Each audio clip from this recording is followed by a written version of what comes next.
Right, a murder confession led police to ask even more questions in the death of a 27-year-old nurse. Prosecutors charged Micah Moore on Friday with first-degree murder after he gave detectives surprising details of the religious community he was a part of.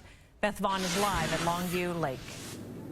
Yeah, Krista, police found Bethany Deaton's body in a parking spot in a van 2 weeks ago. Now, a bag was found over her head, a note by her side. Originally, police thought she had committed suicide until a shocking confession surfaced on Friday. According to court documents, the confessed killer was part of a community where religious experiences included communal sex. Micah Moore said he killed Bethany Deaton to make sure she didn't tell police about the numerous times she was sexually assaulted by her male roommates. One of those roommates was her husband, who Moore described as the religious leader of the group. We stopped by the Grandview apartments where this community gathered. One man saw our van and quickly retreated inside, but a next-door neighbor told me she never noticed big groups of people living together. I spoke with Deaton's parents by phone this morning. They are soaking in the latest information from their home in Arlington, Texas, where their daughter was memorialized last week.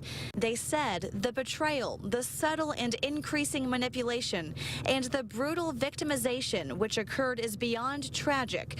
We pray for the truth to be revealed.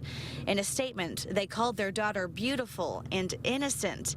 Several years ago, Deaton moved to Kansas City for an internship at the International House of Prayer. A spokesperson for the church told me today the man who says he killed Deaton was a student at IHOP University. It appears her husband was a student too. He writes about his experience in a blog online.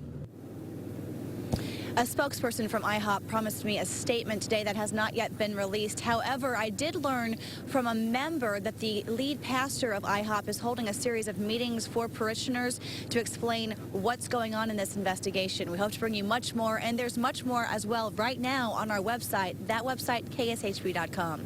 Live tonight, Beth Vaughn, 41 Action News.